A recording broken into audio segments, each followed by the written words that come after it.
Ayan, so tumigilan tayo saglit kasi may nangyayaring krimen. May nangyayaring krimen sa gitna ng dagat. Ayan, may nangyayari pong krimen dito.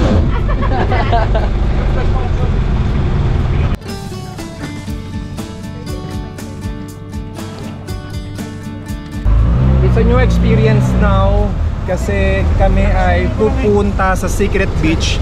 And kaya pala siya secret kasi nakatago siya. Ayan, so tayo ay mag-jump na going to the secret beach. And wala talaga siyang life vest. Marunong na siyang gulong eh. Batikan. Oh! Ayan, so tayo ngayon ay papunta na ng secret beach.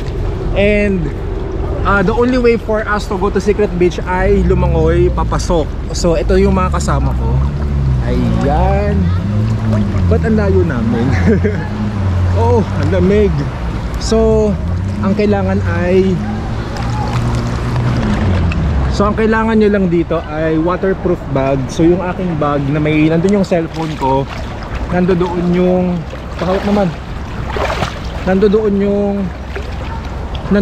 mga cellphone ko. Kasi nga talagang mababasa ka dito. Ito yung vlogger na ang gilig-gilig sa tubig, hindi naman marunong maglangoy. Okay, so Hilay na kita, friend. hilay mo na ako.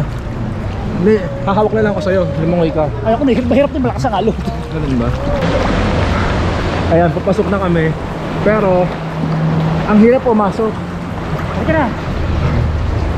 Yes! Wala akong kapitan eh. Una ka na naman isang girl, no? Ba't parang ang hindi ako gumagalaw? So nakita nyo naman, tumataas yung tubig. Okay. Ang galing. So kailangan timingan kasi baka umangat at mauntog sa bako. Wait lang. Okay. Ang hirap mano. Ayun. Thank you so much. Ayun. Wait lang, may bato. Ayun. So this is it. This is hindi ako gumagalaw. This is the secret beach. Wow. Ayan na. So this is it. Finally. So hard. Okay. Nakapasok din tayo. Pero excited din pala dito sa secret beach. At least sa labas malakas yung alon. Dito sa loob payapa na. Pero malalim siya. So stay lang muna tayo dito.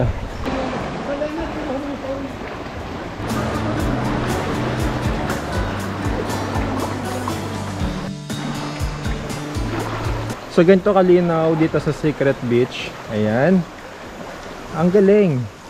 So sobrang secret lang talaga niya. And maliit lang siya kaya magandang dayuhin. Yung mga kasama ko ay pagod na pagod silang makapasok.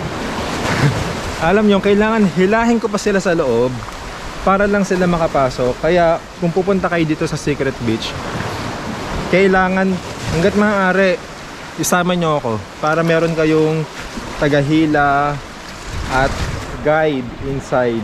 Ayan, makikita nyo ang daming mga isda. Ayun, colorful. Ayan. So mababaw na dito sa side. Kaya parang kung gusto mo ng a little privacy, at very small lang siya, tapos white beach din. Ito rin siya sa secret beach. Kailangan talaga ng guide na mahihila dun sa butas na maliit. So sa grupong ito, kami lang yun ni Kuya. Ayan, so kami ang tagahila ng mga guests natin dito sa El Nido. So kahit maliit ang butas dito, at least meron pa rin pwedeng pumasok na magbebenta ng mga drinks, buko. Ayan. So like for example, yung Magnum, that's 150. Pero syempre bago ka naman makarating dito, effort na effort lang talaga. Wow, so relaxing here in El Nido. Marami na rin mga nag-a-attempt pumasok dito sa butas. Ayan, may mga papasok na, malakas yung alon. Ayan, nakita nyo naman kung gaano kalinaw ang tubig dito. Ayan. Ayan, marami na rin tao dito sa Secret Beach. So hindi na talaga siya secret, siya ay very known na. Ayan o, tinan nyo, makikita nyo ang maraming tao and puro foreigner sila. Ayan. Kasi naman, kumbaga hindi naman kasi siya makikita sa labas eh. Talagang kailangan mo siyang sadyain para marating mo tong Secret Beach na ito. And so far, this is one must see dito sa tour nyo sa El Nido. And after this, marami pa tayong pupuntahang mga island and beach resort. Meron lang tayo ditong hindi na makikita, and that's the hidden beach kasi nga hidden siya. But anyway, meron dong shooting ng Survivor. Kaya unfortunately, we cannot see it. So sana next time maging available na siya for public. So tayo ay paalis na ng Secret Beach. Ayan, and syempre kung paano mahirap pumasok, ganoon din tayo pahirap ang makalabas dito. Kaya yung guide namin, isa-isa kaming hihilahin. Sorry, isa-isa pala silang hihilahin. At tutulong na lang ako sa guide natin para itong mga kasama ko ay makarating kaagad dun sa boat. Hawak! Wait lang. Thank you so much. Saan ka punta, ma'am? Saan ka punta to na mo? Ayun. Ha? Para maraming views. Ayan, so nakalabas na tayo finally dito sa butas.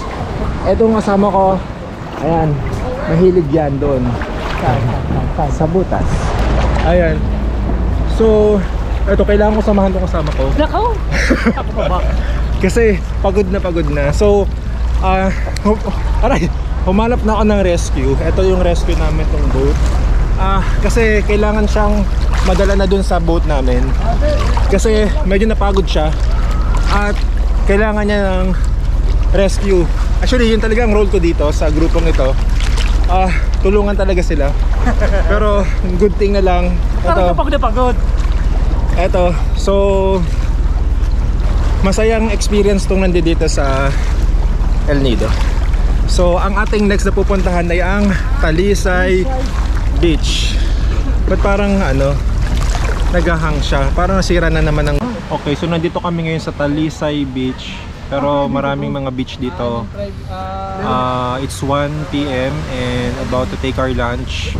Parang malungkot.